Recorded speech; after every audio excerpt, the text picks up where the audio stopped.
Hi friends, நம்ம இன்னைக்கு என்ன பார்க்க போறோம்னா ஈஸியான சிம்பிளான ஒரு முட்டை கிரேவி தான் பார்க்க போறோம். அதுக்கு தேவையான பொருட்கள் என்னென்னு பார்த்துக்கலாம். 2 பெரிய வெங்காயம் நறுக்கி வச்சிருக்கேன், 2 தக்காளி, சின்ன தக்காளி நறுக்கி வச்சிருக்கேன். முட்டையை அவிச்சு இப்படி பாதி பாதியா கட் பண்ணி வச்சுக்காங்க. இதுக்கு தேவையான மசாலா என்னன்னு பார்த்துக்காங்க.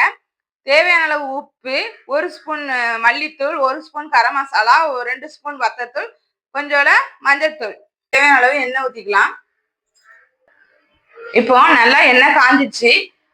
கொஞ்சமா பெருஞ்சீரகம், 2 பட்டை, 3 கிராம்பு, வெங்காயத்தை சேர்த்து நல்லா பொடியை நறுக்கி வச்சுக்காங்க தான். அப்பதான் கிரேவி சூப்பரா இருக்கும். வெங்காயம் நல்லா வதங்கிடுச்சு. நம்ம நறுக்கி தக்காளிகளை சேர்த்துக்கலாம். 1 ஸ்பூன் இஞ்சி பூண்டு விழுது சேர்த்து நல்லா பச்சை வாசனை போற வரைக்கும் நல்லா வதக்கிக்கலாம். மசாலா எடுத்து வச்சிருக்கோம், அதை இது கூட சேர்த்துக்கலாம். சேர்த்து நல்லா பச்சை வாசனை போற வரைக்கும் நல்லா கிண்டிக்கிடலாம். இப்போ நம்ம இதுல கொஞ்சமா தண்ணி சேர்த்துக்கலாம். மசாலா வேகிறதுக்கு, கிரேவி பதத்துக்காக கொஞ்சமா தண்ணி சேர்த்துருக்கோம். இப்போ கிரேவி நல்லா வத்திச்சு.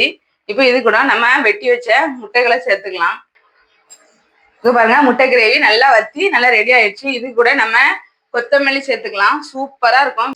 சாப்பிட்டுக்கலாம். சப்பாத்தி கூட, தோசை கூட, எல்லாத்து கூடவுமே சாப்பிட்றதுக்கு ஒரு சிம்பிளான ரெசிபி இந்த முட்டை கிரேவி. சூப்பரா இருக்கும், டேஸ்டியா இருக்கும்.